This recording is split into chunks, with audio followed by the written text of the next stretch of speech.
Ruth Slade pressed both hands against her swollen belly and screamed into the dust. The wagon wheel had shattered 2 miles back. Her water had broken 1 mile after that. And now, on a nameless stretch of Texas trail, with the August sun burning holes through her skin, she was going to die alone, just like her husband had, just like everyone said she deserved. Then she heard hooves. A stranger's voice cut through her pain. "Ma'am, I ain't leaving you here." She had 6 days to claim her land. She had minutes before this baby came. And she had no reason to trust a single soul alive. Welcome to Wild West Awesome Tales. Every story here will grip your heart and stay with you long after the last word. Subscribe, now hit that bell, and watch until the very end, because the best part always comes last. Drop a comment telling me which city you're watching from. I want to see how far this story travels. Now let me tell you about Ruth Slade. The wheel hit a rock and exploded. Ruth grabbed the seat rail as the wagon lurched sideways. Wood cracked. The mule screamed. She felt herself falling before her mind caught up with what was happening. Her shoulder struck dirt first, then her hip. Then the world went white with pain. She lay there, dust settling on her face, and waited for the agony to pass. It did not pass. It changed. It moved lower, deeper, wrapping around her belly like a fist. No, not now. She had 6 days. 6 days to reach Clayton County. 6 days to sign the papers and claim the land her uncle had left her. 6 days before the bank took everything, and she had nothing. Not a single acre, not a single chance, not a single reason to keep breathing. The pain came again. Ruth bit down on her own arm to keep from screaming. Copper flooded her tongue. The August sun pressed against her skull like a branding iron. She had to move. The mule was tangled in broken harness, thrashing and kicking. Ruth crawled toward it, fingers clawing at dry earth. Her dress was soaked through. She looked down and saw the dark stains spreading beneath her. Her water had broken. "No," she said aloud. "No, no, no." The mule's leg was twisted at a wrong angle. It screamed again, a sound that would haunt her if she lived long enough to have nightmares. Ruth reached for the pistol her husband had taught her to carry. Her hands shook so badly she nearly dropped it twice. "I am sorry," she whispered. She fired. The silence after was worse than the screaming. Ruth pressed her forehead against the dead animal's flank and wept. Not for the mule, not even for herself. She wept because she had come so close. 200 miles behind her, 40 miles ahead. And here on a trail nobody used anymore, her body had decided to betray her. The contractions were coming faster now. She had helped her sister give birth 3 times. She knew what this meant. She knew she had hours, maybe less, before a baby came into this world, with no one to catch it. Ruth crawled toward the shade of the broken wagon. Every movement sent fire through her spine. She dragged her canteen with her, half full. Maybe enough for a day if she did not waste it. She would waste it. She would waste all of it, because in a few hours she would need water more than she had ever needed anything. The next contraction dropped her flat. She screamed this time. There was no one to hear. Caleb Doan heard the gunshot first. He reined his horse and listened. The Texas plains played tricks with sound. A rifle crack could bounce for miles before fading. But this had been close. A mile, maybe less. None of his business. He had been riding south from Fort Worth for 3 days, taking the long route to avoid the settlements. The fewer people he saw, the better. The fewer names he learned, the easier it was to leave. He clicked his tongue and urged the horse forward. Then he heard the scream. Not a coyote, not a mountain lion. A woman. A woman in pain that went beyond injury, beyond fear, into something primal. Caleb knew that sound. He had heard it once before in a cabin in Virginia, in a life he had burned to ashes and scattered across 7 years of wandering. His wife had made that sound, right before she died. He turned his horse toward the scream. Ruth saw the rider coming and reached for her pistol again. One shot left. She had used the other on the mule. If this man meant her harm, she would put that bullet between his eyes and then she would die anyway, but at least she would die fighting. He stopped 20 feet away. "Ma'am." His voice was low, careful. "I ain't here to hurt you. Stay back." She raised the pistol. Her arm trembled so badly the barrel drew circles in the air. He did not move.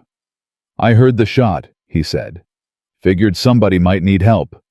"I do not need help." A contraction hit her. She doubled over. The pistol fell from her fingers into the dust. When she looked up, he had dismounted. He was walking toward her, hands visible, palms open. "Stop." He stopped. "What is your name?" she demanded. "Caleb Doan." "Are you a doctor?" "No, ma'am." "Then you cannot help me." He looked at the broken wagon, the dead mule, the blood on her dress, the way she was holding her belly. "I reckon I am all you got," he said quietly. Another contraction. Ruth screamed through clenched teeth. When it passed, she was lying on her back, staring at a sky so blue it seemed cruel. Caleb Doan knelt beside her. "How long?" he asked. "What? How long since the pain started?" She tried to think. "An hour, maybe 2. "How far apart?" "I do not know. Close. Too close." He nodded once. No panic in his face, no disgust. Just a steady calm that made her want to hit him. "I have delivered calves," he said. "Foals. Once helped a Comanche woman when her husband was away hunting. I am not a horse." "No, ma'am, you are not." He met her eyes. "But that baby is coming whether I am here or not. So you can send me away and do this alone, or you can let me help." Ruth wanted to refuse. Every instinct told her to refuse. She had trusted people before. Her husband's family, the neighbors who had watched her bury him, the banker who had smiled while explaining how she would lose everything if she did not reach Clayton County in time. Trust was for fools. But the pain was coming again, and she could feel the baby pushing down, and she was so tired, so impossibly tired. "Do not let me die," she whispered. Caleb Doan looked at her with eyes that held something old and broken. "I will do everything I can," he said. He worked quickly. He spread his bedroll in the shade of the wagon. He filled his canteen from hers and tore strips from his spare shirt. He built a small fire, she did not understand why, until he held his knife blade over the flame. "To cut the cord," he explained. "Cleaner that way." Ruth gripped the wagon wheel and tried to breathe. "You have done this before," she said between contractions. It was not a question. He did not answer. "Caleb." "My wife," he said finally. "She died giving birth. The baby, too." Ruth closed her eyes. "I am sorry. That was 7 years ago." "And you remember how—" He looked at her. "I remember everything about that night, every second, every sound she made, everything I could not do to save her." The next contraction was the worst yet. Ruth heard herself screaming as if from far away. She felt Caleb's hand gripping hers, felt the rough calluses against her palm. "Push," he said. "When it comes, you push." "I cannot." "You can. You buried your husband with your own hands. That is what you said." She had not told him that. "Your canteen," he explained. "The initials. J.S. Your dress is widow's black under the dust. And you are out here alone, 8 months pregnant, with a broken wagon and a dead mule. A woman does not end up like this unless she has already survived worse." Ruth laughed. It came out more like a sob. "His name was James," she said. "He died of fever in April. His family blamed me, said I brought bad luck. Did you believe them?" "No." She gritted her teeth as another wave of pain crashed through her. "But I buried him anyway, and I bought this wagon, and I started west because there was nothing left for me in Tennessee." "Where are you going?" Clayton County. My uncle died. Left me 40 acres. Caleb's expression shifted. Clayton County is 2 days' ride from here. I know. When do you need to be there? August 15th. He was quiet for a moment. That is 6 days. I know. She screamed again. The pain was constant now, a tide that rose and fell, but never fully retreated. I know. And this baby was not supposed to come for another month, and the wagon was not supposed to break, and I was not supposed to end up in the middle of nowhere with a stranger who smells like horse and looks at me like I remind him of a ghost. Caleb almost smiled. You got a sharp tongue. It is all I have left. Then use it. Keep talking. Keep fighting. The sun moved across the sky. The shadows lengthened. Ruth lost track of time. There was only the pain and the voice. Caleb's voice, steady and low, telling her to breathe, to push, to hold on. I see the head, he said finally. Ruth sobbed with relief. One more push. Give me everything you got. She did. The baby slipped into Caleb's hands. For one terrible moment, there was silence. Then a cry. Thin and sharp and furious. It is a girl, Caleb said. His voice cracked on the last word. Ruth reached for her daughter. The baby was red and wrinkled and perfect. She was screaming like she was angry at the whole world for making her arrive this way. She has your temper, Caleb said. Ruth laughed and cried at the same time. She held her daughter against her chest and felt the tiny heart beating, beating, beating. You stayed, she whispered. I said I would. Most men would have ridden away. Caleb cleaned his hands with the last of the water. He did not meet her eyes. Most men have not lost what I have lost. Ruth studied him. The lines on his face, the gray in his beard, the way his hands shook slightly now that the crisis had passed. What was her name? She asked. Your wife. Elizabeth. And the baby? He was quiet for a long time.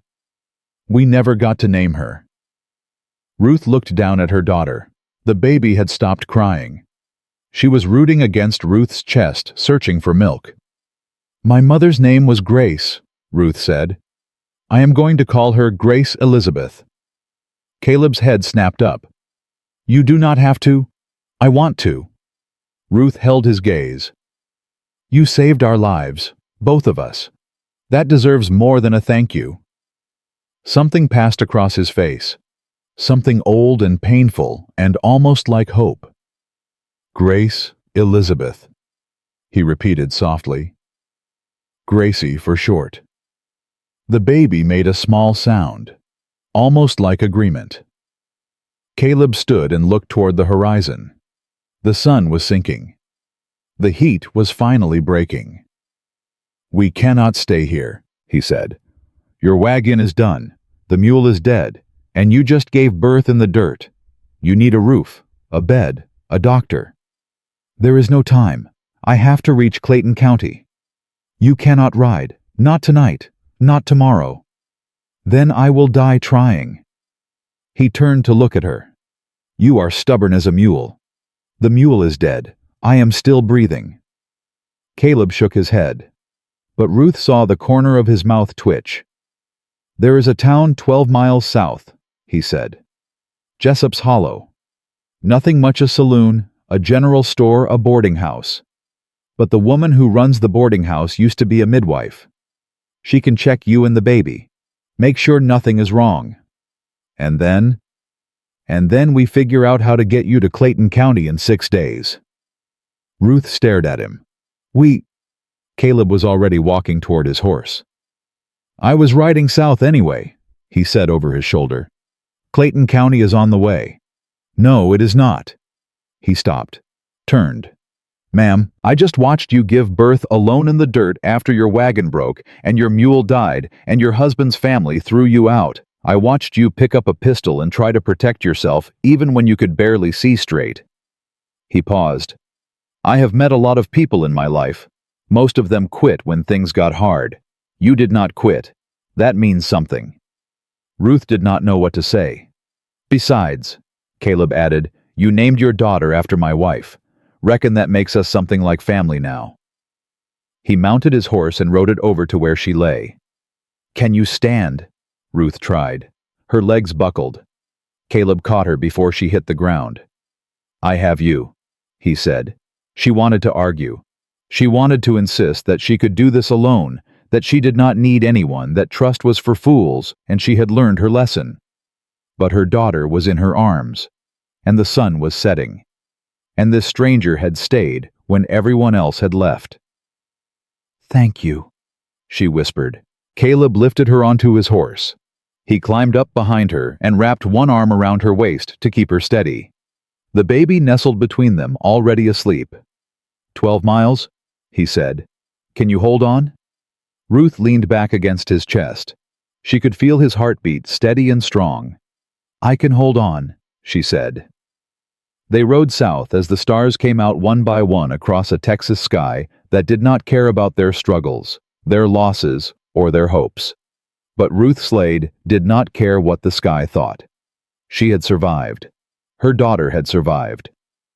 And for the first time since James died, she was not alone. She did not know that 3 men were already riding toward Jessup's Hollow. She did not know that the banker who wanted her land had hired them to make sure she never reached Clayton County. She did not know that the next 6 days would test everything she thought she knew about strength, trust, and love. But she would learn. They all would. The boarding house door opened before Caleb could knock. A woman stood in the frame, gray hair pulled back tight, arms folded across a chest that looked like it had never known softness. Her eyes moved from Caleb's face to Ruth's pale skin to the bundle pressed against Ruth's chest. "How long ago?" the woman asked. 4 hours, maybe 5. "Bleeding. Some. Not as much as I feared." The woman stepped aside. "Bring her in. Second room on the left. I will boil water." Caleb carried Ruth through the doorway. She wanted to protest, wanted to say she could walk, but her legs had stopped working somewhere around mile 8. The baby stirred against her chest and let out a thin cry. "Hush now, Gracie," Ruth whispered. "We made it. We are safe." She did not know if that was true, but she needed to believe it. The room was small and clean. A bed with white sheets, a washstand with a chipped basin, a window that looked out on nothing but darkness. Caleb set her down gently. His hands lingered on her shoulders for a moment longer than necessary. "The woman who runs this place," he said. "Her name is Ida Marsh. She delivered half the babies in this county before her hands got too stiff. She will take care of you." "Where are you going?" "To stable my horse. To ask around about wagon repair." Ruth grabbed his sleeve. "Do not leave." The words came out before she could stop them. She hated how desperate they sounded. She hated how much she meant them. Caleb looked down at her hand on his arm. "I will be back before you fall asleep," he said. "I promise. You made me a promise before. You kept it. I keep all my promises, ma'am." He pulled away gently and walked out. Ruth listened to his boots on the wooden floor, then the creak of the front door, then silence. Ida Marsh appeared in the doorway. "Let me see the child." Ruth handed Gracie over. Her arms felt empty without the weight. Ida examined the baby with quick, efficient movements. She checked the eyes, the ears, the fingers, the toes. She pressed gently on the belly. She listened to the tiny heartbeat. "Strong," she said finally. "Loud. That is good. Weak babies do not cry like this." "Is she healthy?" "As healthy as any child born in the dirt beside a dead mule." Ida handed Gracie back. "Now, let me look at you." The examination was thorough and uncomfortable. Ida asked questions that made Ruth's face burn. She pressed on places that made Ruth gasp with pain. "You tore some," Ida said matter-of-factly. "Not bad. It will heal. You lost blood, but not enough to kill you. You are lucky. I do not feel lucky. You are alive. The baby is alive. A stranger found you in the middle of nowhere and knew enough to help. Ida stood and wiped her hands on her apron. That is luck, girl. Do not waste it. Ruth lay back against the pillow. I cannot stay here long. You cannot ride for at least 3 days. I do not have 3 days. Ida's eyes narrowed. What is so important that you would kill yourself and your newborn to reach it? Ruth told her. The land, the uncle, the deadline. The banker who had made it very clear that if she did not sign the papers in person by August 15th, the 40 acres would belong to him. Ida listened without interrupting. Clayton County is 2 days' ride from here, she said when Ruth finished. If you leave tomorrow, you will bleed to death before you reach the county line. If you leave in 3 days, you might survive. But you will be late. Then I need another way. There is no other way. Ruth closed her eyes. She had not come this far to fail. She had not buried her husband, sold everything she owned, and crossed 200 miles of hostile territory just to watch a banker steal her future. There is always another way, she said. The door opened. Caleb stepped inside, hat in hand. The livery owner says he can have a wagon ready by tomorrow afternoon, he said. Light rig. Fast enough if we do not stop much. Ruth sat up so quickly her head spun. Caleb shrugged. I told you, Clayton County is on my way. It is not. It is now. Ida looked between them with an expression Ruth could not read. You are both fools, she said. But I have learned not to argue with fools. It wastes time. She moved toward the door. I will bring food. You need to eat. The baby needs you strong. She left. Ruth stared at Caleb. Why are you doing this? He did not answer immediately. He walked to the window and looked out at the dark street. My wife died because I could not get her to a doctor in time, he said quietly. The nearest town was 15 miles away. I thought we had time. I thought I could handle it alone. He paused. I was wrong. That was not your fault. Maybe, maybe not. He turned to face her. But you have a chance. You have time if we move fast. And you have someone who knows these trails better than any map. He almost smiled. I am not letting another woman die because I was too stubborn to help. Ruth felt something shift in her chest. Something she had thought was dead. I cannot pay you, she said. Not until I claim the land. Maybe not even then. I did not ask for payment. Then what do you want? Caleb was quiet for a long moment. I want to matter, he said finally. For 7 years I have been riding from nowhere to nowhere, working jobs that do not need doing, leaving before anyone learns my name. He met her eyes. You named your daughter after my wife. That matters. Getting you to Clayton County in time, that matters. Maybe if I do this one thing right, I can stop running. Ruth did not know what to say. Gracie began to cry. Ruth lifted her and guided her to nurse. The baby latched on with fierce determination. She has your stubbornness, Caleb said. Good. She will need it. A knock at the front door echoed through the boarding house. Ruth heard Ida's footsteps, then the creak of hinges, then voices. Male voices. 3 of them. Caleb's hand moved to his revolver. Stay here, he said. He slipped out of the room before Ruth could protest. She strained to hear. The voices were low, muffled by walls and distance. But she caught fragments, words that made her blood run cold. Woman alone. Traveling west. Banker in Austin sent us. Ruth's heart slammed against her ribs. They had found her. She looked around the room for a weapon. Nothing. Her pistol was empty, left in the dirt beside the dead mule. She had nothing but her bare hands and a newborn baby. The voices stopped. Footsteps approached. Ruth pressed Gracie closer and prayed. The door opened. Caleb stepped inside and closed it behind him. 3 men, he said quietly. Asking about a pregnant woman heading west. Said they are looking for a runaway wife. That is a lie. I know. He knelt beside the bed. But Ida does not know that. She told them she has not seen anyone matching your description. Ruth exhaled. They are still in the saloon across the street. Caleb continued.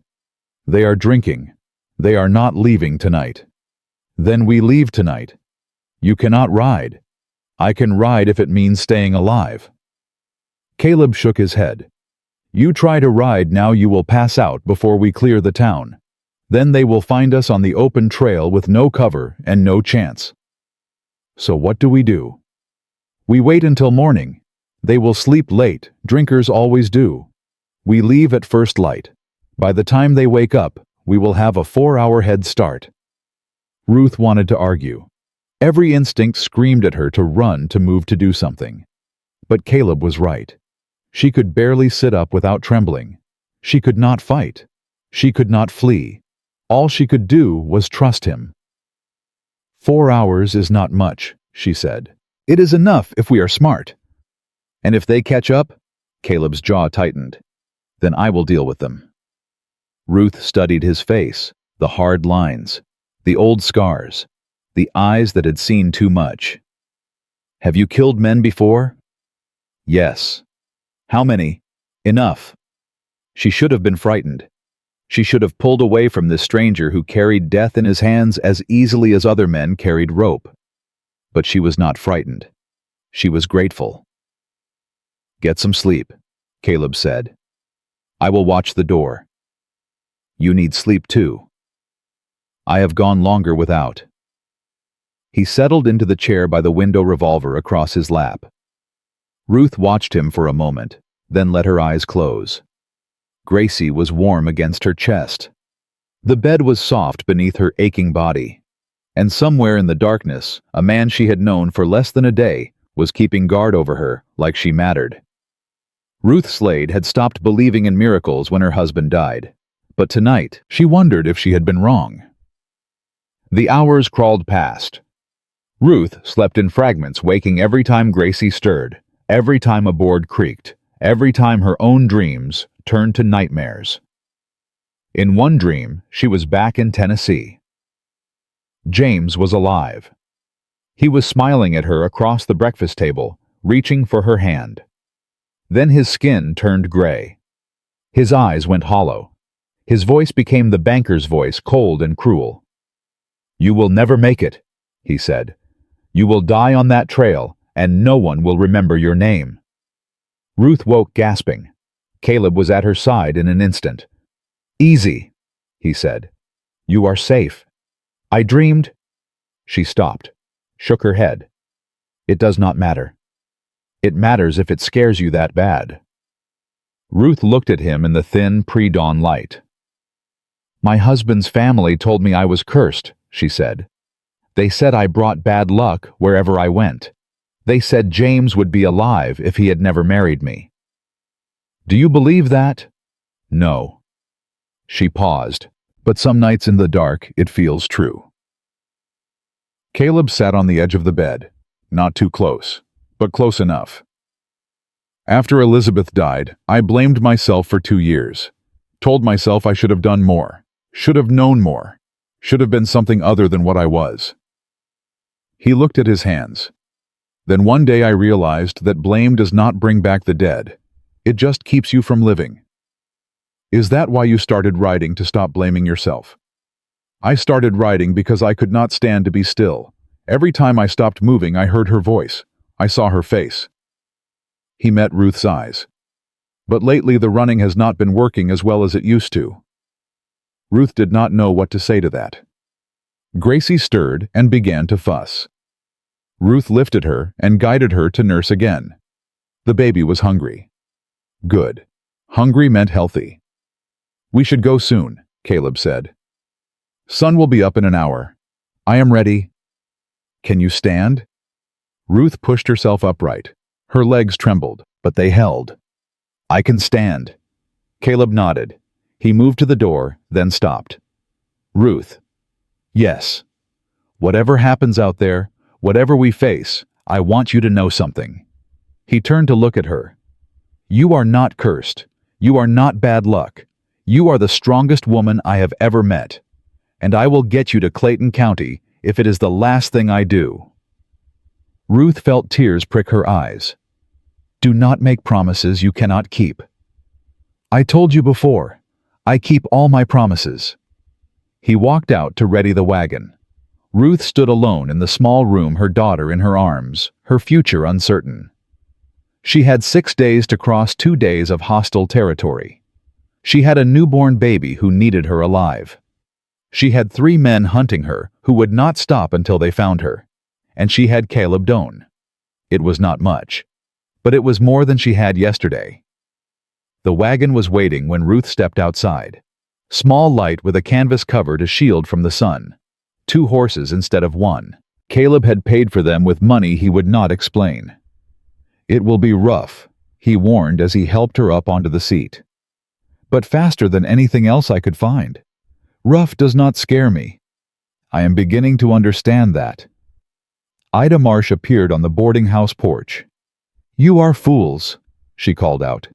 Both of you, stubborn, reckless fools. Yes, ma'am, Caleb replied. Ida walked down the steps and pressed a small bundle into Ruth's hands. Food, clean cloth for the baby, and this. She pulled a small pistol from her apron pocket and handed it to Ruth. It was my husband's. He died 10 years ago. I kept it loaded ever since. Ruth stared at the weapon. I cannot take this. You can, and you will. Ida's eyes were fierce. You have a child to protect. Do not be too proud to protect her. Ruth tucked the pistol into her dress. Thank you. Do not thank me.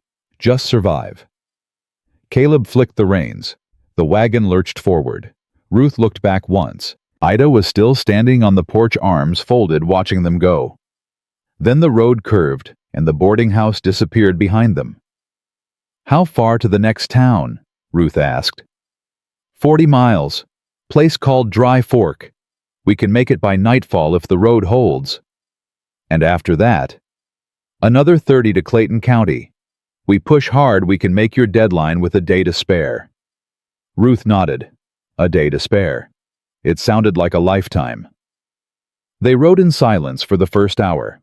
The sun climbed higher, turning the air thick and heavy. Sweat gathered on Ruth's skin. She shielded Gracie as best she could, but the baby was fussy, uncomfortable in the heat.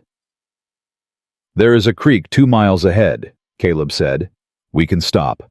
Let the horses drink. Fill the canteens. How do you know these trails so well? I have been riding them for years. Worked as a scout for wagon trains before the railroads killed that business. Guided hunting parties. Tracked criminals for bounty. He shrugged. You learn the land when your life depends on it.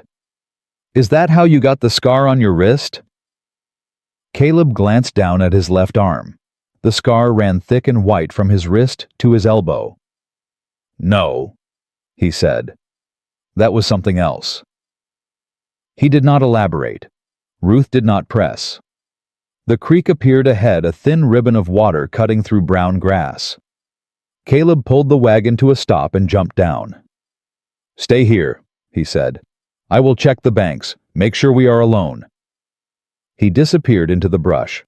Ruth sat alone in the wagon, Gracie heavy in her arms. The silence pressed against her ears. She could hear the horses breathing, the water moving. Her own heart beat loud and fast. Then another sound. Hooves, coming from the direction they had just traveled. Ruth's stomach dropped. She looked back down the trail. Nothing yet. But the sound was growing louder. Caleb, she called. Her voice came out weak, strangled. No answer. The hooves were close now. Very close. Ruth reached for the pistol Ida had given her. Her hands shook as she pulled it from her dress. She checked the chamber. 5 bullets. Gracie began to cry. Hush, Ruth whispered. Please, baby. Please, hush. The first rider appeared on the trail behind them, then the second, then the third. Ruth raised the pistol. The lead rider stopped. He was older than the others, late 40s maybe. Weathered face, cold eyes. He wore a black coat despite the heat, and sat his horse like a man who had spent more time in the saddle than out of it. "Mrs. Slade," he said, "we have been looking for you." Ruth did not lower the pistol. "Who are you?" "My name is Emmett Locke. I work for Mr. Warren Haskell. I believe you know the name. Haskell, the banker. I know it." "Then you know why we are here." Locke urged his horse a few steps closer. "Mr. Haskell is a reasonable man. He does not want trouble. He simply wants what is his. That land belonged to my uncle. He left it to me. The land belongs to whoever claims it first.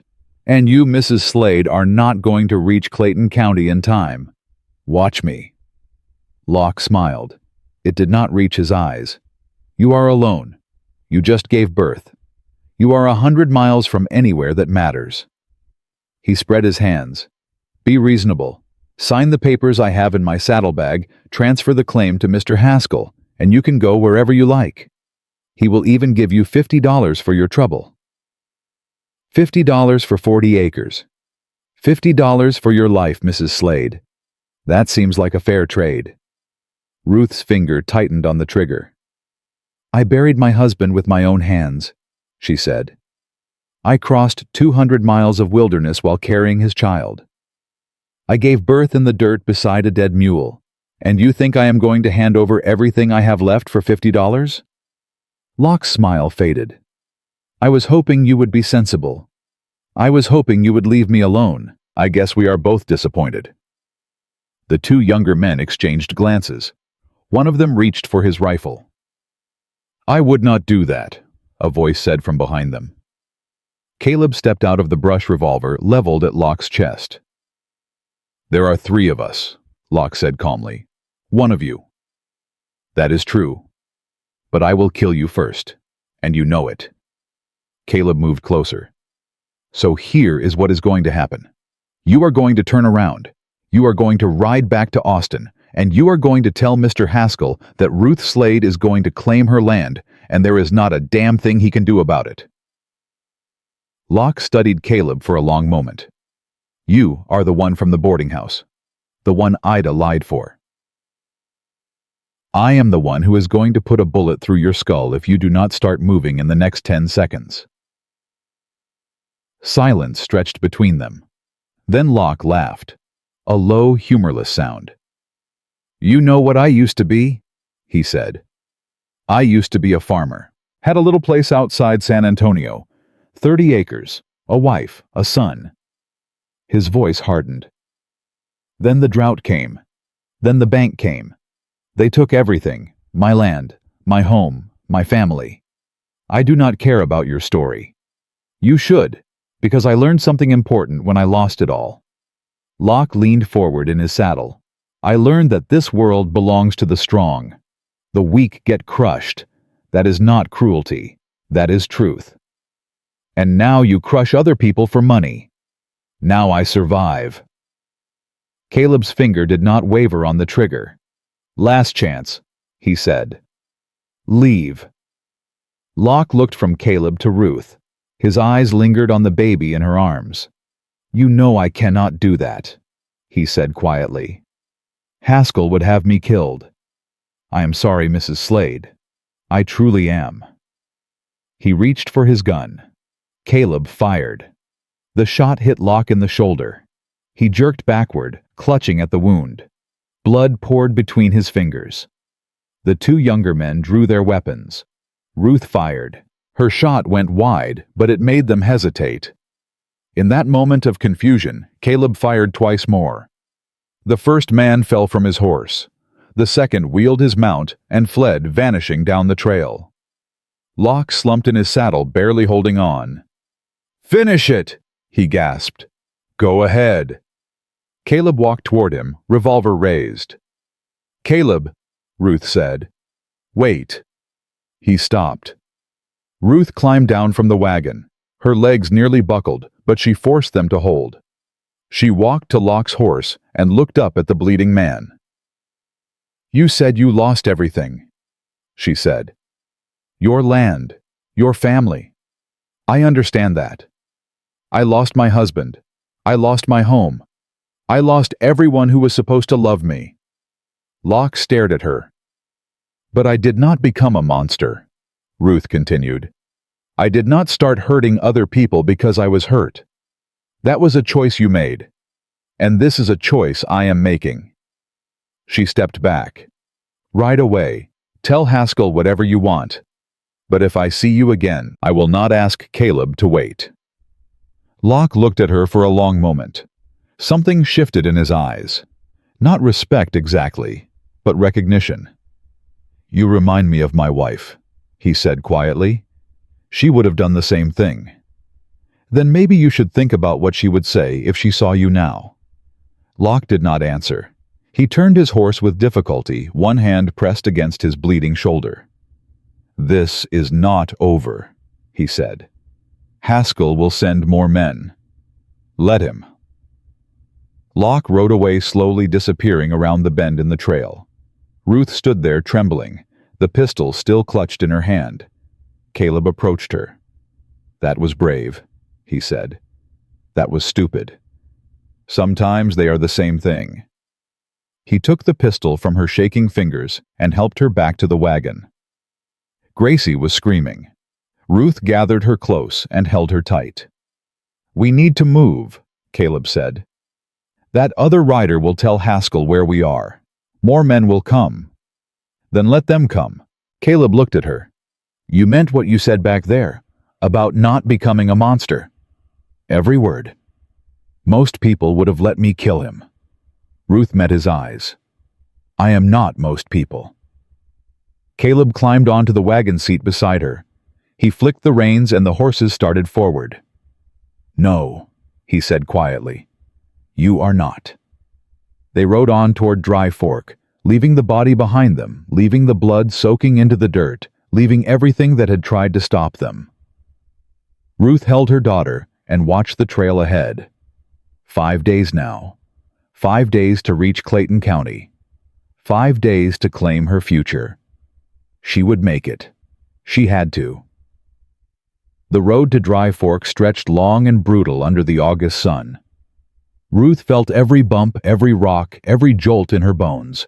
Her body screamed for rest. Her mind refused to listen.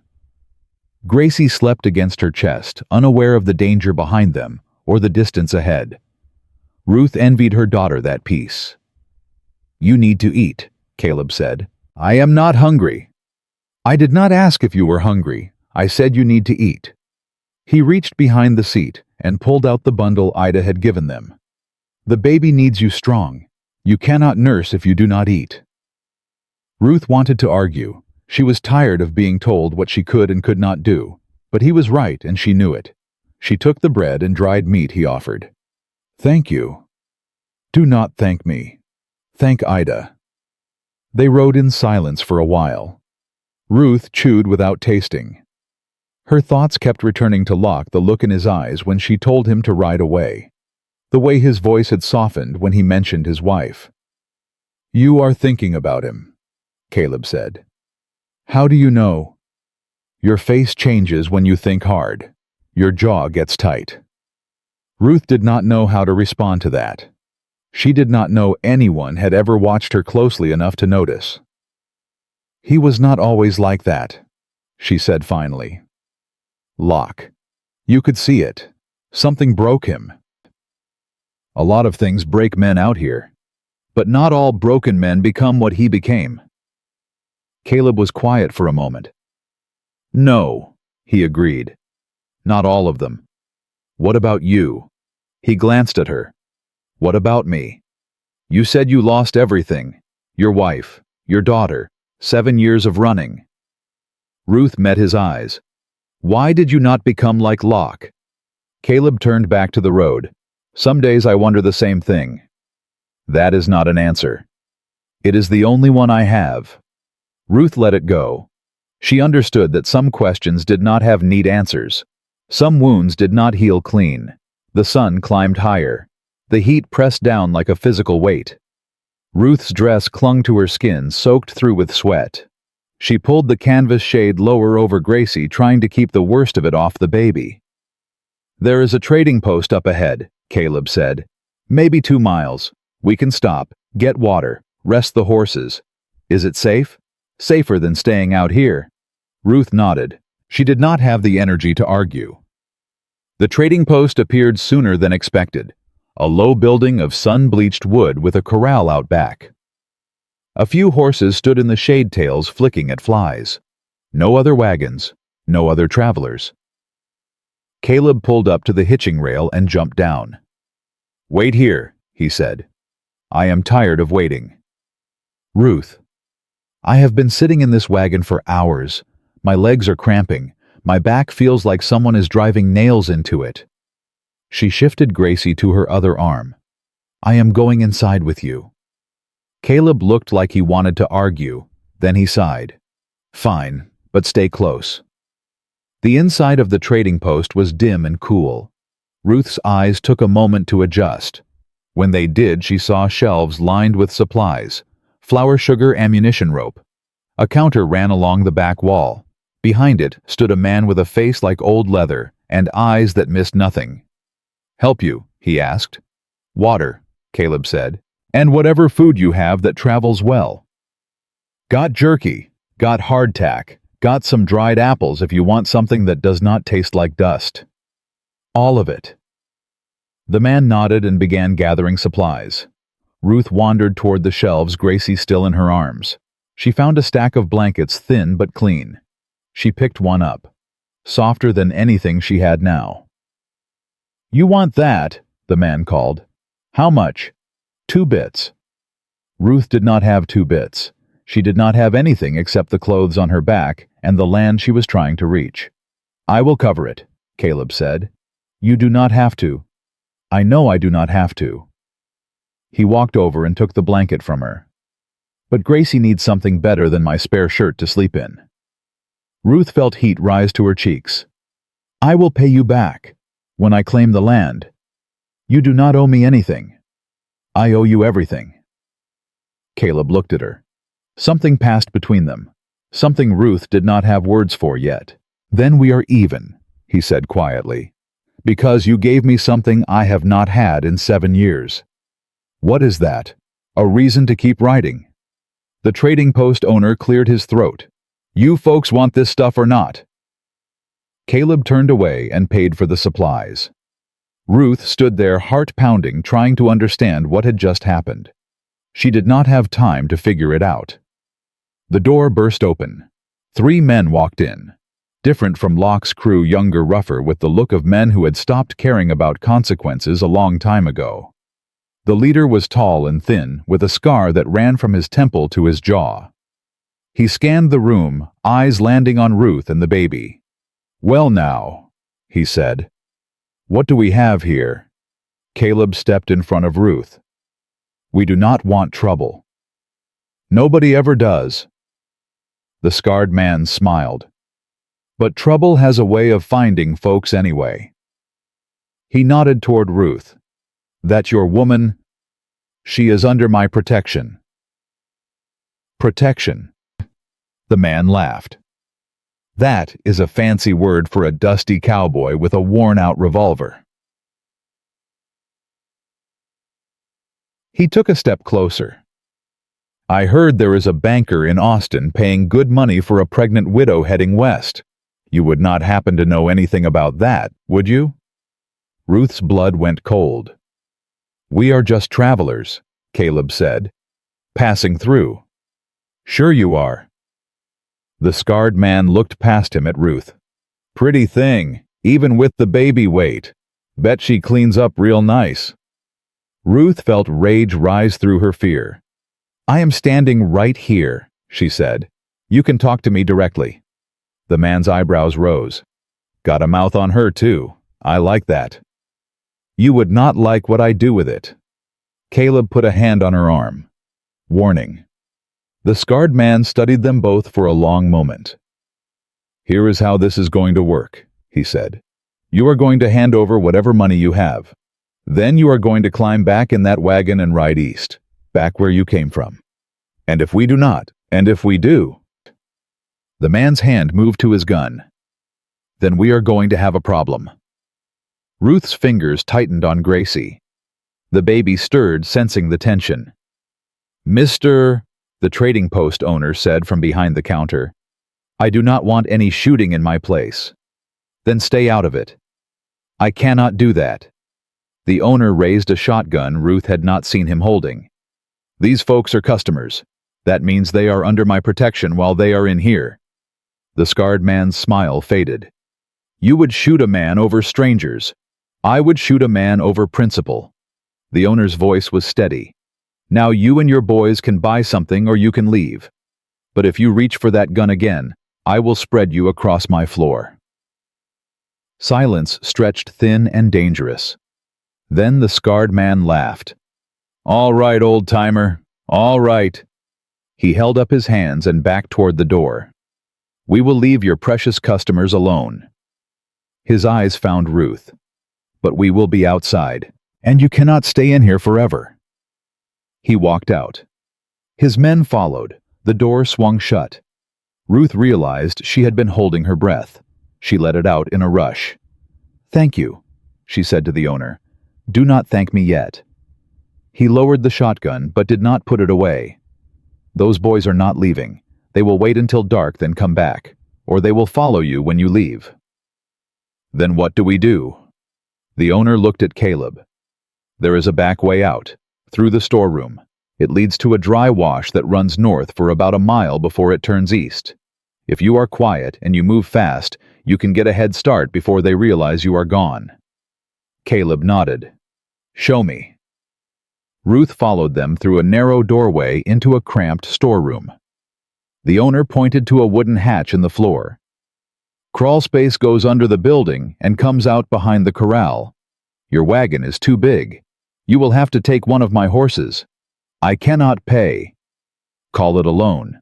The owner met Ruth's eyes. "My wife died giving birth 20 years ago. Doctor was too far away. I could not get her there in time." He looked at Gracie. "That baby deserves a chance. So do you."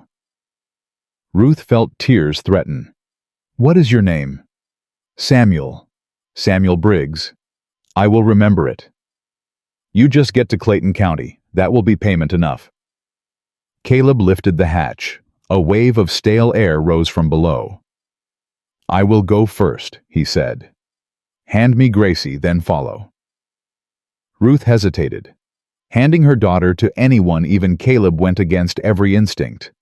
But she had no choice. She placed Gracie in his arms. The baby whimpered, but did not cry. "Careful," Ruth whispered. "Always." Caleb disappeared into the darkness. Ruth followed, lowering herself into the crawlspace, feeling dirt and cobwebs against her skin. Her body protested every movement. The pain in her belly was a constant companion, now sharp and insistent. She ignored it. She had ignored worse. The crawlspace was narrow and dark. Ruth could hear Caleb ahead of her, moving slow and steady. She followed the sound. After what felt like forever, light appeared ahead. A small square of sunset filtering through another hatch. Caleb pushed it open and climbed out. He reached back for Ruth. She took his hand. He pulled her up and into the fading light. They were behind the corral, hidden from the front of the trading post. 3 horses stood nearby, saddled and ready. "Samuel must have prepared them," Caleb said. "He knew we would need to run."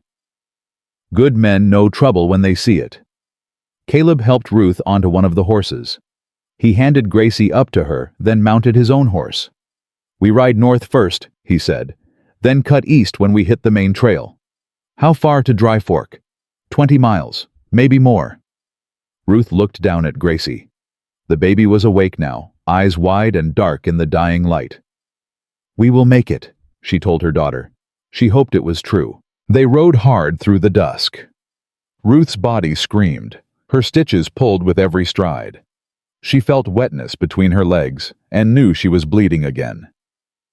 She did not stop. She did not ask Caleb to slow down. She kept riding because stopping meant dying, and dying meant Gracie would grow up alone or not grow up at all. The sun vanished. Stars emerged. The trail became a dark ribbon, barely visible ahead. "Ruth." Caleb's voice cut through the rhythm of hooves. "What?" "You are falling behind." She had not noticed. Her vision had gone blurry. Her hands felt loose on the reins. "I am fine." "You are lying." He pulled up beside her and grabbed her reins, stopping both horses. "Look at me." Ruth tried to focus.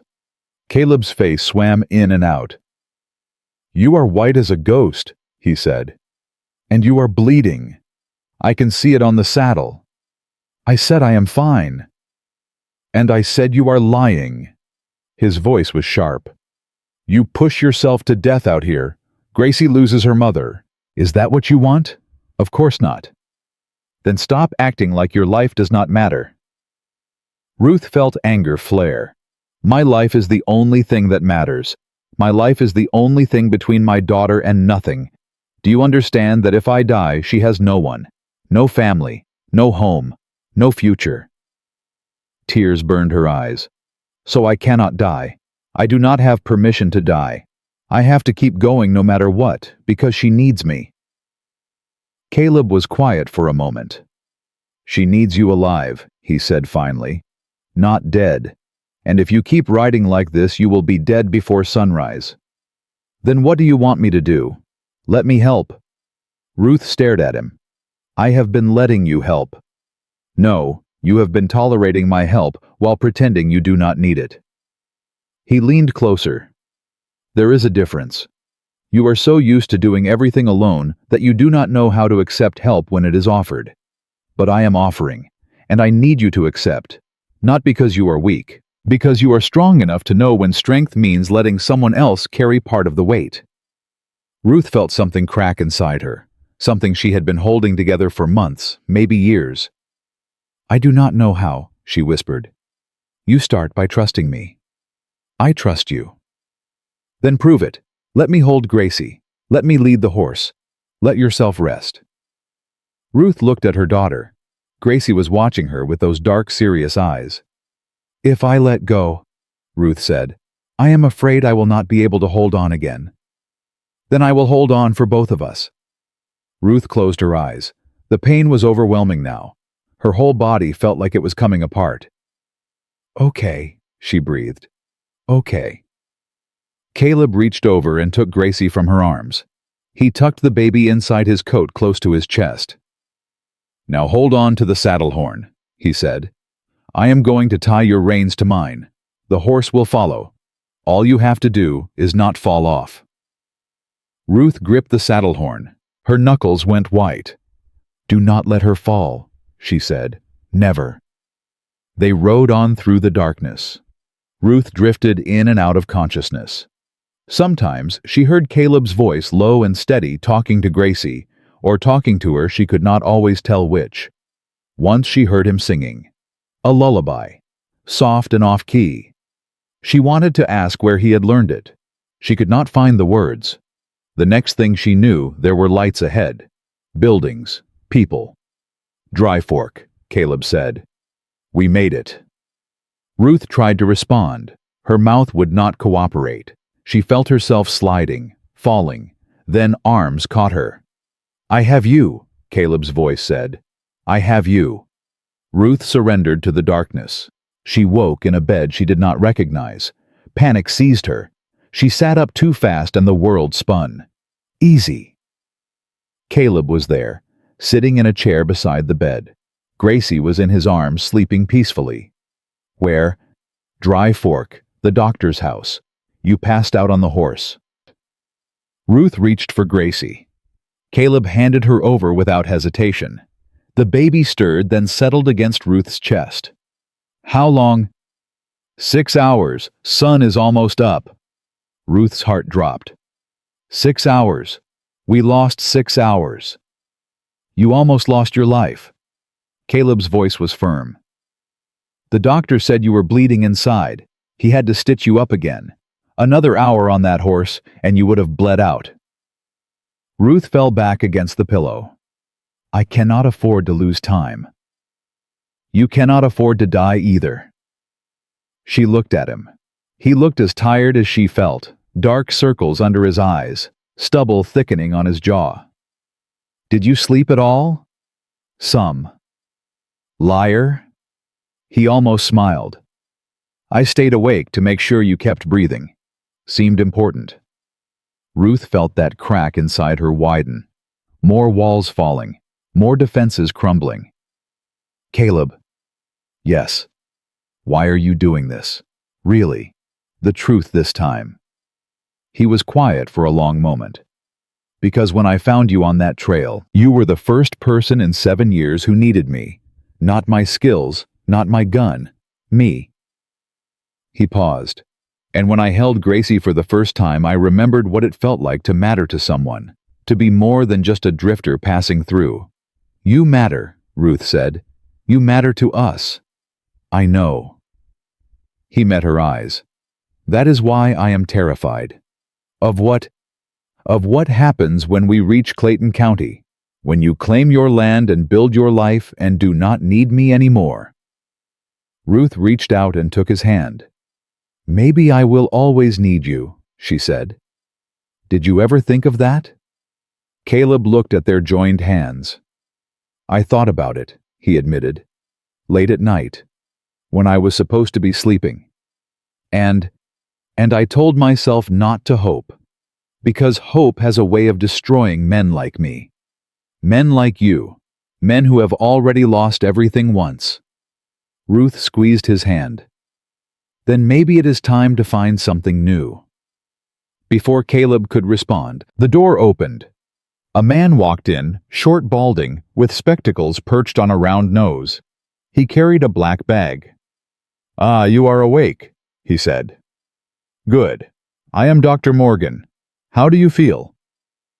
"Like I was run over by a wagon." "That sounds about right." He set his bag down and began examining her. "You lost a lot of blood. The internal stitches should hold, but you need rest. Real rest. At least 2 days." "I do not have 2 days." The doctor sighed. "Your friend warned me you would say that." He glanced at Caleb. "He also told me about your situation, the land, the deadline. Then you understand." "I understand that you are asking me to let you kill yourself." Dr. Morgan removed his spectacles and cleaned them on his coat. "I also understand that some things are worth dying for, a child's future being chief among them." He put his spectacles back on. "There is a stagecoach that passes through here every 3 days. It is due tomorrow morning. It runs direct to Clayton County. No stops, no detours. If you can survive until then, you can make your deadline." Ruth's heart leaped. "Tomorrow morning, 8 o'clock, but you must rest until then. No riding, no walking more than necessary. You stay in this bed, you eat what I bring you, and you let your body heal." Ruth looked at Caleb. "Can we afford the stagecoach?" "I have enough." "How you have been paying for everything." "I have savings." He stood up. "From years of taking jobs I did not want to take. I was keeping it for something important." He looked at her. "This seems important enough." Ruth did not know what to say. "Rest," Caleb told her. "I will be back." He walked out. The doctor followed. Ruth lay there, Gracie warm against her chest, and stared at the ceiling. 4 days left. A stagecoach in the morning. A man who had given her everything and asked for nothing in return. She closed her eyes. For the first time since James died, she let herself imagine a future, a house, a home, land that belonged to her, and maybe, if she was very lucky, someone to share it with. The stagecoach rolled into Dry Fork at 8 o'clock sharp. Ruth was ready. She had slept through most of the previous day, waking only to nurse Gracie and eat the broth the doctor forced on her. She felt stronger now. Not healed, she might never feel fully healed again, but strong enough. Caleb helped her into the coach. Gracie was bundled in the blanket from the trading post, sleeping soundly. "I will ride alongside," Caleb said. "Keep watch. You cannot ride for 2 days without rest." Watch me. The driver cracked his whip. The coach lurched forward. Ruth settled against the seat, Gracie in her arms. Through the window, she could see Caleb on his horse riding just behind. He had not slept. She knew because she had heard him pacing outside her door all night. She did not tell him she knew. Some things were better left unsaid. The coach rattled along the road, eating up miles. Ruth watched the landscape change from flat plains to rolling hills to something that looked almost like home. Almost. They stopped once to change horses. Ruth stayed in the coach, feeding Gracie, counting the hours. 2 days. She could survive 2 days. On the second morning, Ruth woke to gunfire. She jerked upright. Gracie screamed. The coach was swerving horses, whinnying in terror. "Stay down!" the driver yelled. Ruth dropped to the floor, covering Gracie with her body. Bullets punched through the wooden walls. Splinters flew. Then Caleb's voice shouting something she could not make out. More gunfire. Silence. The coach skidded to a stop. Ruth waited. Her heart hammered against her ribs. Gracie was crying high and thin. The door opened. Caleb stood there, revolver in hand, blood on his face. "Are you hurt?" he demanded. "No. No, we are fine. What happened?" "Riders. 4 of them. Haskell must have sent another crew." Ruth climbed out of the coach legs, shaking. On the road behind them, she saw bodies. Horses wandering loose. "Are they dead? All of them?" Ruth looked at Caleb. The blood on his face came from a cut on his forehead. A bullet had grazed him. "You are hurt." "It is nothing." "It is not nothing." She reached up and touched the wound. He flinched. "Caleb, we do not have time." He took her hand and lowered it gently. "Clayton County is 5 miles away. We can make it before noon." Ruth stared at him. 5 miles. 5 miles. She felt tears spill down her cheeks. "We are going to make it." "Yes." Caleb's voice was rough. "We are." The driver appeared around the side of the coach, pale and shaking. "I ain't never seen shooting like that," he said. "You took out 4 men in 10 seconds." Caleb did not respond. He helped Ruth back into the coach, then climbed up beside the driver. "Move," he said. The coach lurched forward. Ruth held Gracie close and watched the road ahead. 5 miles. After everything, the broken wagon, the dead mule, the birth in the dirt. The gunfights, the bleeding, the running 5 miles stood between her and everything she had been fighting for. She was going to make it. She had to believe that. And somewhere deep inside, in a place she had kept locked away since James died, something else was growing. Something that looked a lot like love. The coach rolled into Clayton County at 11 minutes past noon on August 14th. Ruth knew because she had been counting every second since they left Dry Fork. 1 day to spare. After everything, she had 1 day to spare. The town was bigger than she expected. A main street lined with buildings. A courthouse at the far end, white columns gleaming in the summer sun. People moving about their business, unaware that a woman in a dusty stagecoach had just survived hell to reach them. The driver pulled up in front of the land office. "This is your stop, ma'am." Ruth's hands trembled as she gathered Gracie. The baby was awake, watching everything with those dark, serious eyes. "We made it," Ruth whispered. "We actually made it." The coach door opened. Caleb stood there, blood still dried on his forehead, exhaustion carved into every line of his face. "Ready." Ruth took his hand and stepped down. Her legs nearly buckled. 5 days of riding, bleeding, running, fighting. Her body had nothing left. But she forced herself to stand straight. "I am ready." They walked toward the land office. Ruth was aware of people staring. A woman in a torn dress holding a newborn baby, accompanied by a man who looked like he had just walked out of a gunfight. She did not care what they thought. The land office was a small building with a single window. A sign above the door read, "Clayton County Land Registry Franklin Webb Clerk." Ruth pushed the door open. A man sat behind a desk, spectacles perched on his nose, papers spread before him.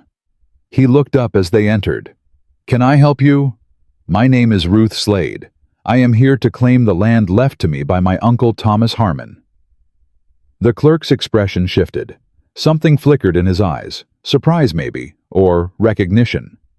"Ruth Slade," he repeated slowly. "Yes. I have your file here somewhere." He began shuffling through papers. Ruth waited, heart pounding. "Ah, here it is." He pulled out a folder and opened it.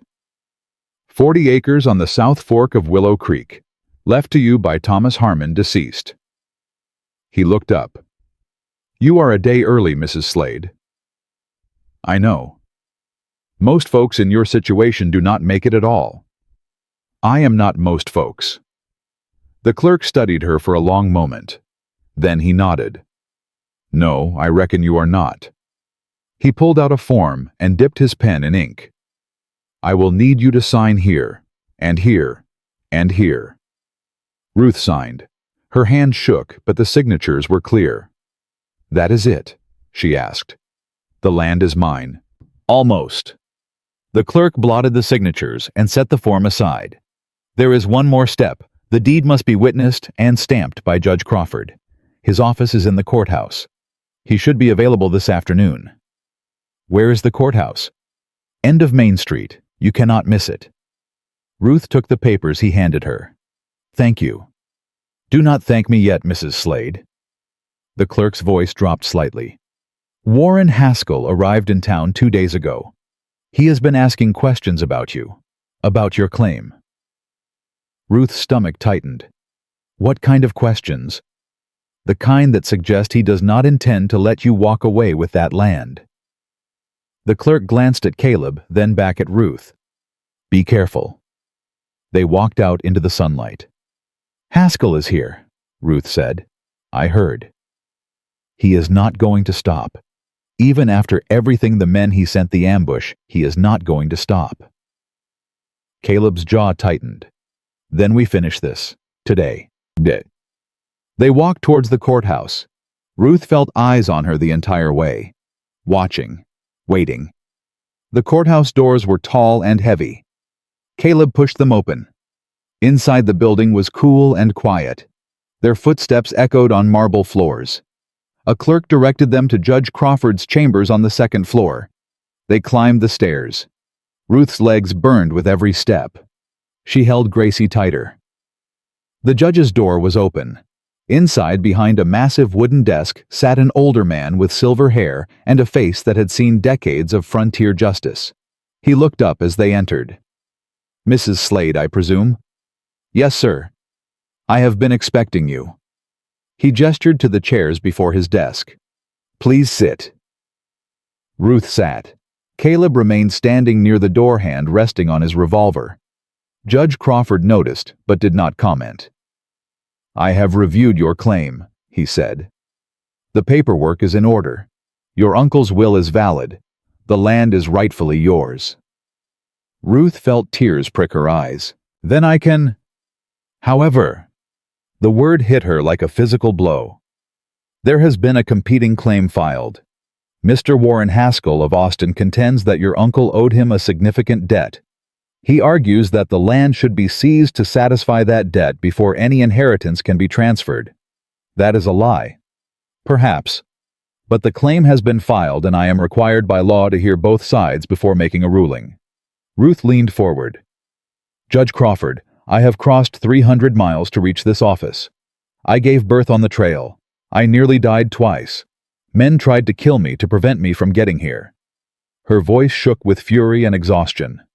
"I did not survive all of that to lose my land to a banker's lies." The judge's expression softened slightly. "I understand, Mrs. Slade, and I admire your determination." He folded his hands. "But the law is the law. I cannot simply dismiss a filed claim without hearing evidence." "When is the hearing?" "Tomorrow morning. 10 o'clock. Ruth closed her eyes. One more day. After everything, one more day of uncertainty. "I will be here," she said. So will Mr. Haskell, I imagine. The judge stood.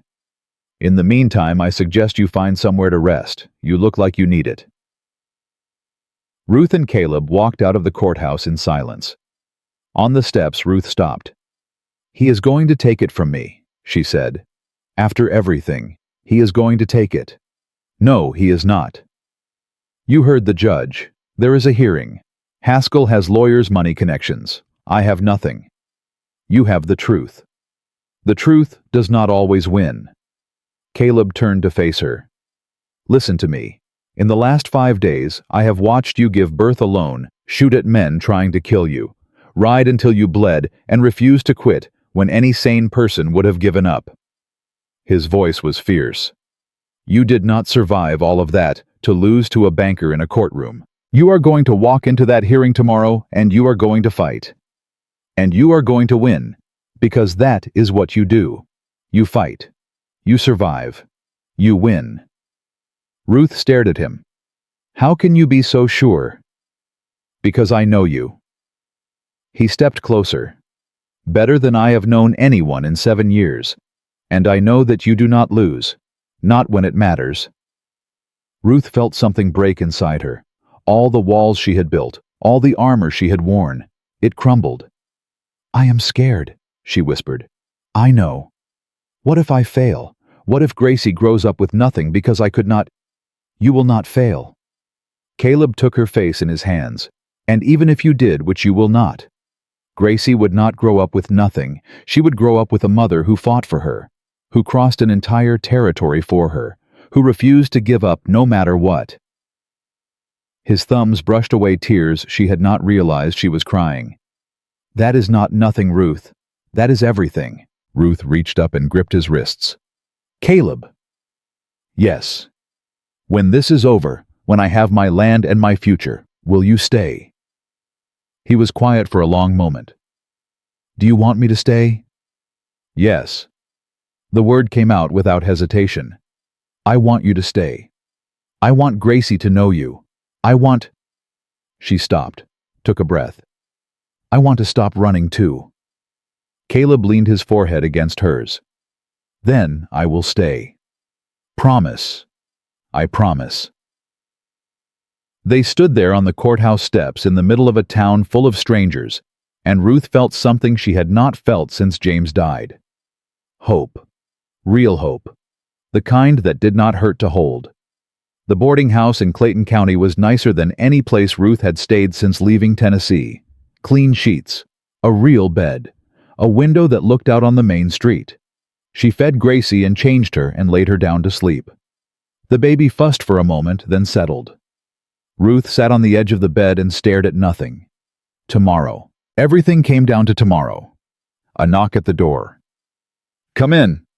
Caleb entered. He had cleaned up, washed the blood off his face, changed into a fresh shirt. He looked almost civilized. You should rest, he said. I cannot sleep. Try anyway. Ruth shook her head. Every time I close my eyes, I see Haskell. I see him taking everything. I see Gracie growing up the way I grew up, with nothing belonging to no one. Caleb sat beside her. Tell me about your uncle, he said. Thomas. What was he like? Ruth blinked at the unexpected question. I barely knew him. He was my mother's brother. Left Tennessee before I was born. We got letters sometimes. Birthday cards. A few dollars when times were hard. She paused. I did not even know he had land until the lawyer's letter arrived. Why do you think he left it to you? I do not know. Maybe because I was the only family he had left. Maybe because... She stopped. Because what? Ruth looked at her hands. The letter said something. At the end, he wrote that he hoped the land would give me what he never had, a place to stand and fight from. A place to stand and fight from, Caleb repeated.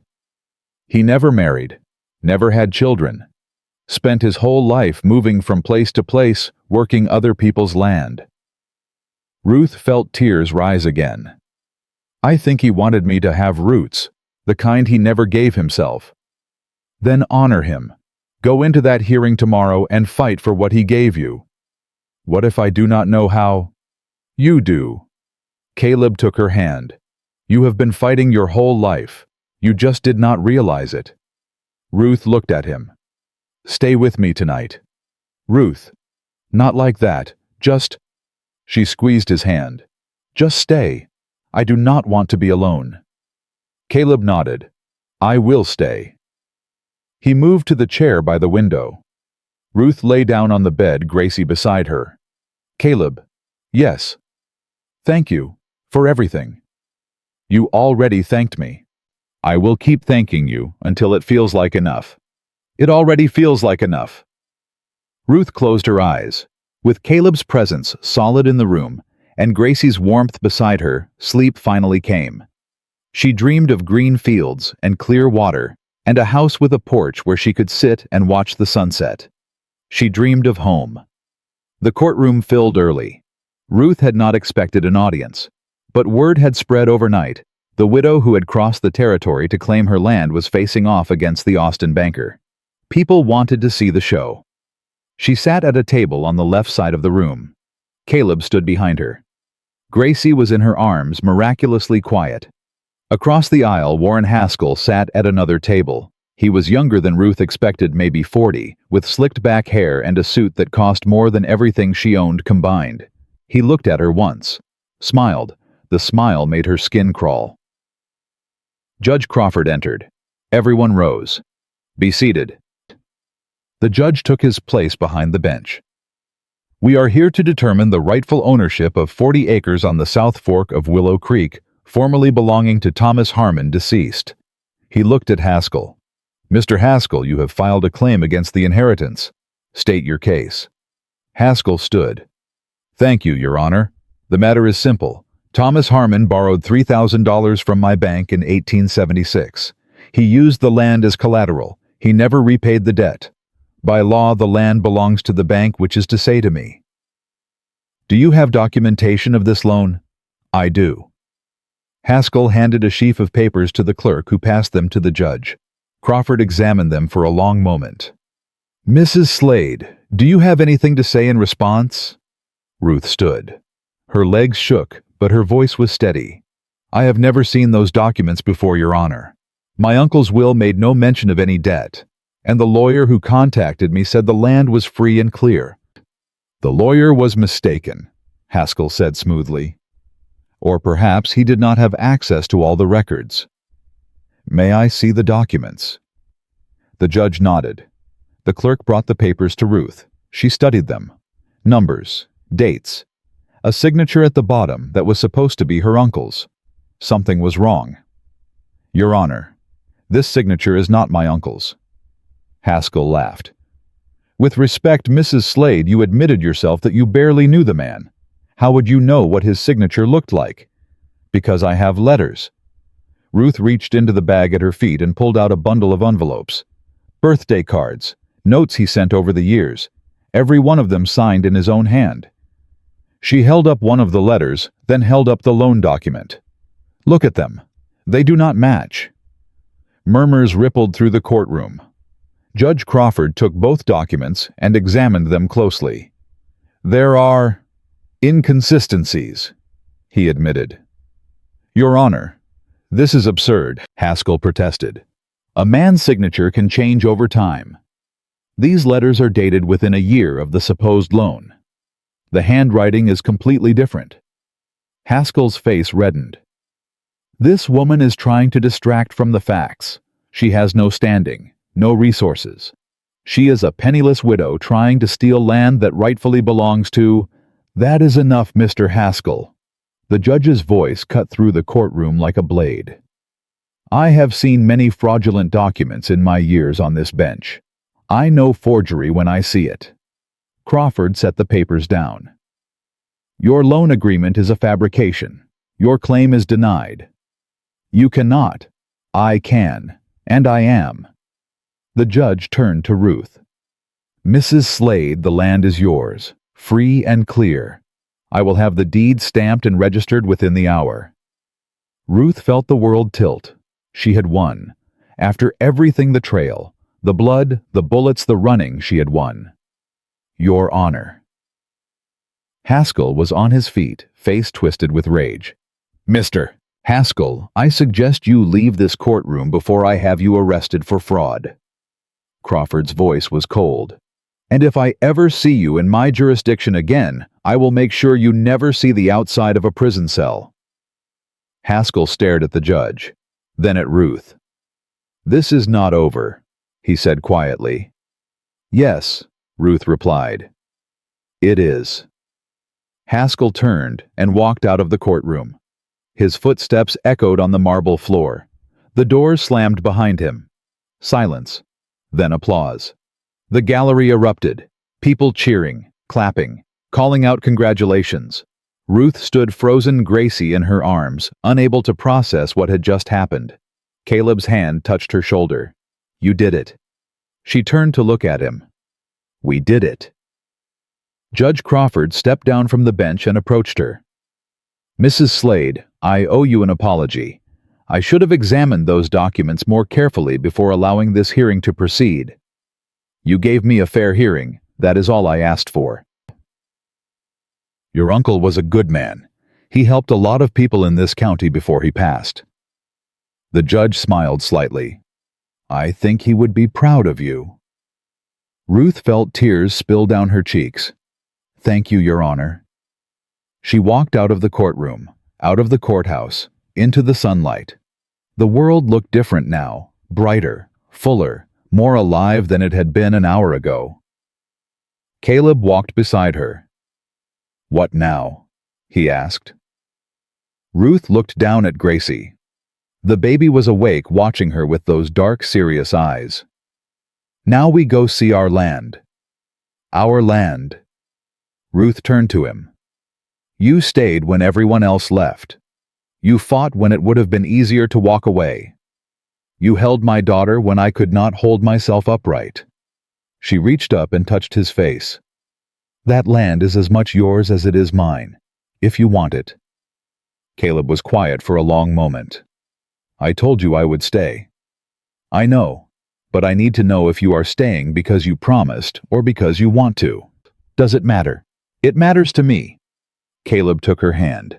"I am staying because for the first time in 7 years I have something worth staying for. A woman who makes me want to be better than I am. A child who looks at me like I matter. A future that does not feel like punishment." Ruth stepped closer to him. "Is that a yes?" "That is a yes." She kissed him. Right there on Main Street in front of God and everyone, Ruth Slade kissed Caleb Doan. When she pulled back, he was smiling. "People are staring," he said. "Let them stare." Gracie made a small sound, almost like approval. Ruth laughed. "Come on," she said. "Let us go home." They walked out of town together toward 40 acres of possibility, toward a future neither of them had dared to imagine.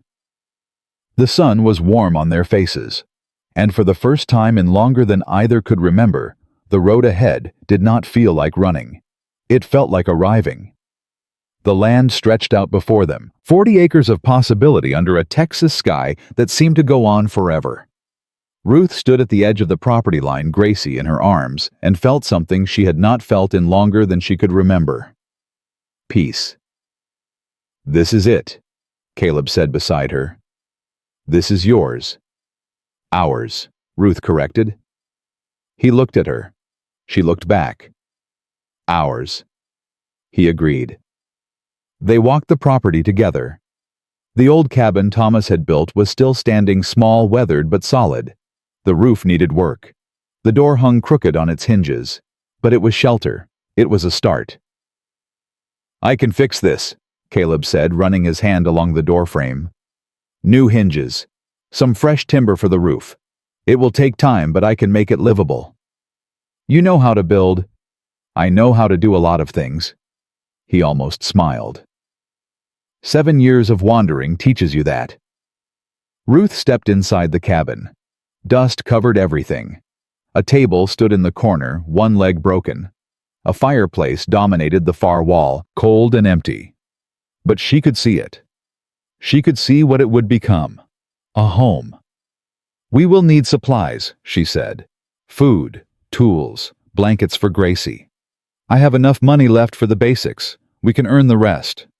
Ruth turned to him. How? I saw a sign in town. The livery needs a farrier. The general store needs someone to haul freight. Caleb shrugged. There is always work for a man willing to do it. And what about me? What about you? I cannot just sit here while you work yourself to death. Caleb walked over to her. He took Gracie from her arms and held the baby close. You just gave birth a week ago. You nearly died twice. You crossed 300 miles of hostile territory with a target on your back. He looked at her with those steady gray eyes. I think you have earned the right to rest for a while. I do not know how to rest. Then learn. Ruth wanted to argue. But Gracie was fussing, and her body was aching, and for the first time in months, she did not have anywhere to run. Fine, she said, but only for a little while. However long you need. They spent the rest of the day cleaning. Ruth swept while Caleb hauled broken furniture outside. Gracie slept in a makeshift cradle Caleb fashioned from a feed crate and the blanket from the trading post. By sunset, the cabin was livable. Barely. But it was enough. Caleb built a fire in the fireplace. Ruth nursed Gracie and watched the flames dance. It feels strange, she said quietly. What does being still, not running, not fighting? She paused. I keep waiting for something to go wrong. Caleb sat beside her. Something probably will. That is how life works. But we will handle it together. Together. Ruth tested the word. I am not used to together. Neither am I. Then I guess we will figure it out. I guess we will. Gracie finished nursing and fell asleep against Ruth's chest. Ruth looked down at her daughter, at this tiny life she had brought into the world against all odds. She does not know how hard it was, Ruth said. Getting here, keeping her alive. She will never know. Maybe that is the point. What do you mean? Caleb reached over and touched Gracie's cheek with one rough finger. We do the hard things so they do not have to. We fight the fights so they can grow up in peace. We build the foundations so they have something to stand on. He met Ruth's eyes. That is what parents do. Ruth felt tears rise. You sound like you have thought about this. I have had 7 years to think about what I would do differently if I got another chance. His voice dropped. I did not expect to get one. But you did. But I did. Ruth leaned her head against his shoulder. He put his arm around her. Outside, the Texas night stretched dark and endless, but inside the cabin in the glow of the fire, something new was being built, something that felt like forever. The first week passed in a blur of work and exhaustion. Caleb fixed the roof. Ruth scrubbed every surface until her hands cracked. Gracie grew stronger each day, her cries louder, her grip tighter. Neighbors started to appear. First came Martha Hendricks, a widow from the next property over. She brought bread and preserves and unsolicited advice about everything from feeding babies to storing grain. Your uncle was a good man, she told Ruth. Quiet but good. He helped me mend my fence after the storm of '75. Never asked for anything in return. I wish I had known him better. He talked about you sometimes. His niece in Tennessee. He said you had fire in you. Martha smiled. I can see he was right. Then came the Dalton family, husband, wife, and 3 children, ranging from 12 to 4. They lived 2 miles east and ran cattle on 100 acres. If you need help with anything, you come to us, Mr. Dalton said. That is how we do things out here. Thank you. Thank us by surviving the first winter. After that, you are one of us. Ruth did not know what to say to that. She had never been part of an us before. On the 8th day, trouble came. Ruth was hanging laundry on a line Caleb had strung between 2 posts when she heard hooves. She looked up and felt her blood freeze. Emmett Locke sat on a horse at the edge of her property. His shoulder was bandaged where Caleb had shot him. His face was gaunt, but his eyes burned with the same cold fire she remembered. "Mrs. Slade," he called. "We need to talk." Ruth's hand moved toward the pistol she now kept tucked in her apron at all times. Ida's pistol, the one that had already saved her once. "I have nothing to say to you." "Then just listen." Caleb appeared around the side of the cabin, rifle in hand. "You have 3 seconds to turn that horse around," he said. "I did not come to fight." Locke raised his hand slowly. "I came to warn you." "Warn us about what?" "Haskell." Ruth's stomach tightened. "The judge ran him out of town." "The judge does not have jurisdiction in Austin, and Haskell does not forgive." Locke's voice was flat. "He is gathering men, real men this time, not bounty hunters looking for easy money. Professionals." "Why are you telling us this?" Locke was quiet for a moment. "You asked me once what my wife would say if she saw me now. I have been thinking about that." He looked at Ruth. "She would be ashamed. She would not recognize me. And I decided I do not want to be someone she would be ashamed of anymore." "So you are switching sides." "I am getting out, leaving Texas, starting over somewhere nobody knows my name." He paused. "But before I go, I figured I owed you the truth. Haskell is coming. Maybe tomorrow, maybe next week. But he is coming." Ruth felt the ground shift beneath her feet. She had thought it was over. She had thought she was safe. How many men? 6, maybe more. And what does he want? Locke's eyes were hard. "He wants the land, and he wants you dead for humiliating him in court. Haskell does not lose, not ever. When he does, he makes sure the person who beat him never does it again." Caleb stepped forward. "You could stay, help us fight." "I could." Locke shook his head. "But I have done enough fighting, and I have done enough killing. If I pick up a gun again, I do not think I will ever put it down." He turned his horse. "Good luck, Mrs. Slade. For what it is worth, I hope you make it." He rode away without looking back. Ruth stood there watching him disappear, the laundry forgotten in her hands. Caleb walked over to her. "What do we do?" she asked. "We prepare. Against 6 men. Against however many come." His voice was steady. "We did not survive everything we survived just to give up now." Ruth looked at the cabin, at Gracie sleeping inside, at the land that was finally, legally hers. "No," she said, "we did not." They spent the next 2 days preparing. Caleb rode into town and returned with ammunition, extra rifles, and a promise from the sheriff to send deputies if he heard gunfire. Ruth visited the neighbors. Martha Hendricks offered her husband's old shotgun. The Daltons offered their 3 oldest sons, all of whom could shoot. "We look out for our own," Mrs. Dalton said. "You are one of us now." By the 3rd day, they were as ready as they would ever be. That night, Ruth could not sleep. She lay in bed staring at the ceiling, listening to Gracie's soft breathing beside her. Caleb sat by the window, rifle across his lap, watching the darkness. "Do you think they will come tonight?" Ruth asked. "Maybe, maybe not. Haskell likes to make people wait, likes them scared and tired before he strikes. I am not scared." "Liar." Ruth almost smiled.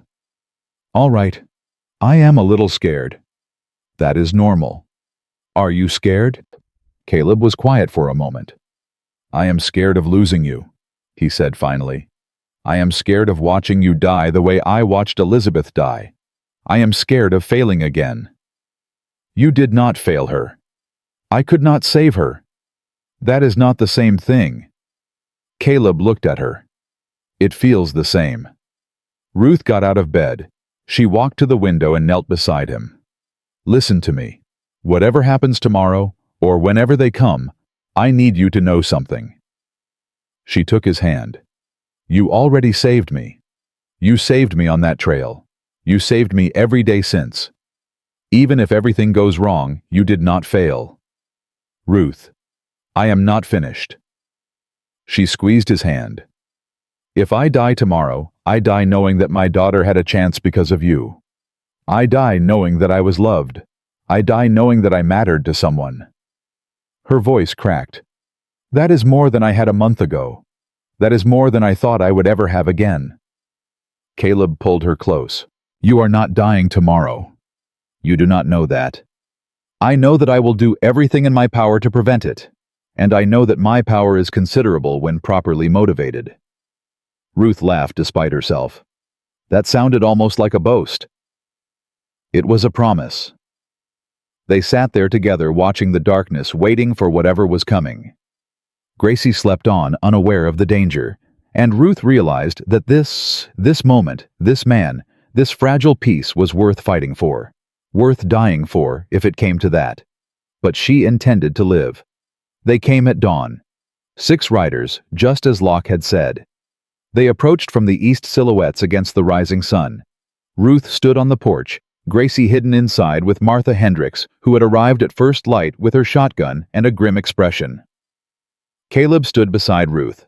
Behind them, spread around the property, were the Dalton boys and their father, 4 men with rifles, who had decided that their neighbor's fight was their fight too. The riders stopped 50 yards from the cabin. One man rode forward. He was younger than Haskell, with a face that might have been handsome once before something hollowed it out. Mrs. Slade, he called. Who is asking? My name is Cole Haskell. Warren Haskell was my father.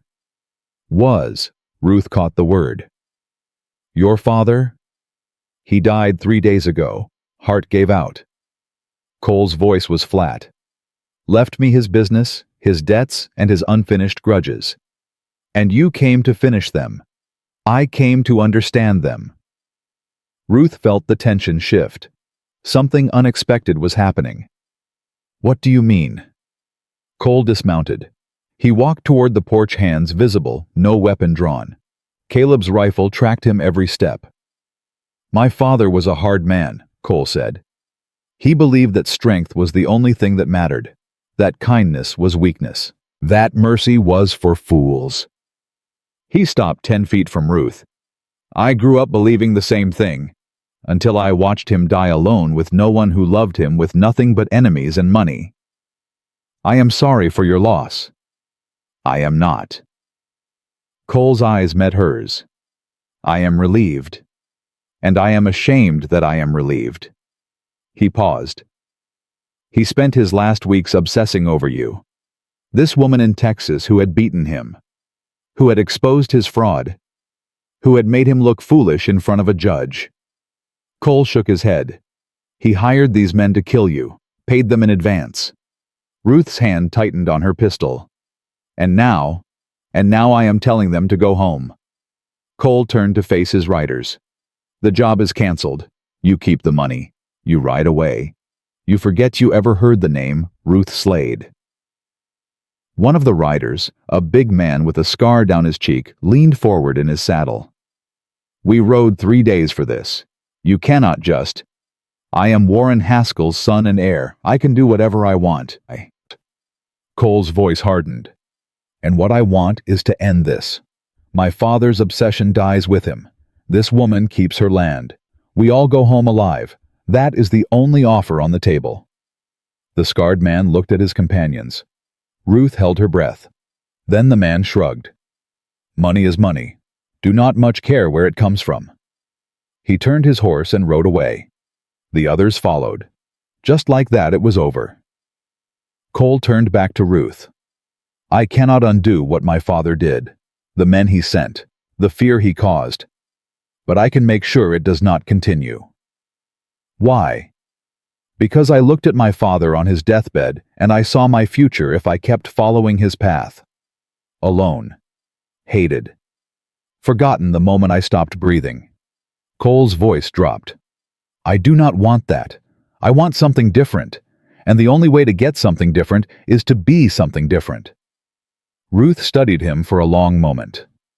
Your father forged documents, tried to steal my land, sent men to kill me. I know. And you expect me to just forgive? No. Cole shook his head. I expect you to survive, to build your life, to raise your daughter. And maybe someday to understand that not everyone with the name Haskell is a monster. He stepped back. I am not asking for friendship. I am just asking for peace. Ruth looked at Caleb. He gave the slightest nod. She turned back to Cole. You have your peace. Now leave my property. Cole mounted his horse. For what it is worth, Mrs. Slade, you won. Not just the land. You won against everything my father threw at you. He could not break you. A ghost of a smile crossed his face. That drove him crazy at the end. The woman in Texas who would not give up. He rode away. Ruth watched until he disappeared over the horizon. Then her legs gave out. Caleb caught her before she hit the ground. Easy, he said. Easy. It is over. Is it? Ruth looked up at him. Is it really over? It is really over. She pressed her face against his chest and let herself cry. All the fear, all the tension, all the weight she had been carrying for weeks, it poured out of her in racking sobs. Caleb held her. He did not speak. He just held her. Martha Hendricks appeared on the porch, Gracie in her arms. Is it safe? It is safe, Caleb said. The Daltons gathered around, clapping each other on the back, relief evident on every face. Ruth pulled back from Caleb and wiped her eyes. Thank you, she said to all of them. I do not know how to.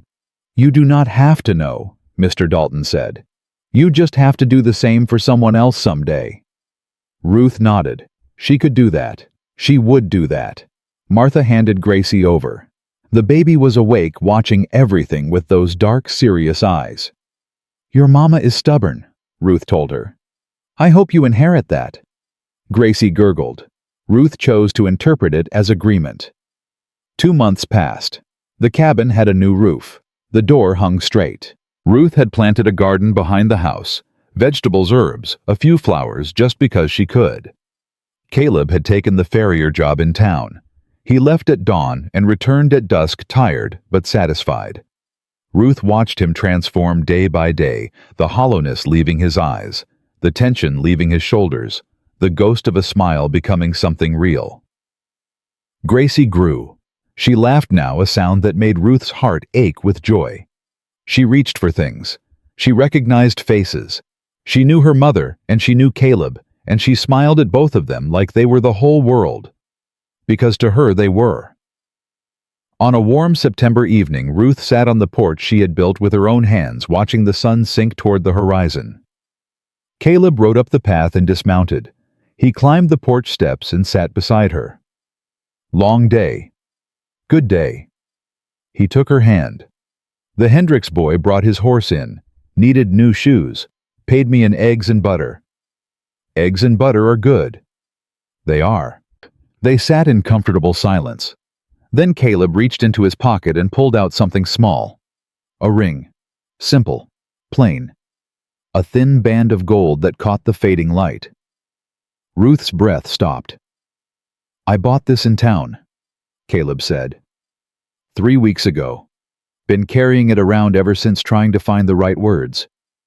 Caleb, I am not good with words. Never have been. But I know what I feel. He turned to face her. I love you, Ruth. I love Gracie. I love this land and this life and everything we are building together. Ruth felt tears spill down her cheeks. I spent 7 years running from the past, running from the pain, running from anything that might make me feel something again. Caleb's voice was rough. Then I found you on that trail and you made me feel everything. Fear, hope, joy, terror, love. He held up the ring. I do not want to run anymore. I want to stay. I want to build. I want to grow old watching Gracie grow up. I want to wake up next to you every morning for the rest of my life. He paused. Will you marry me?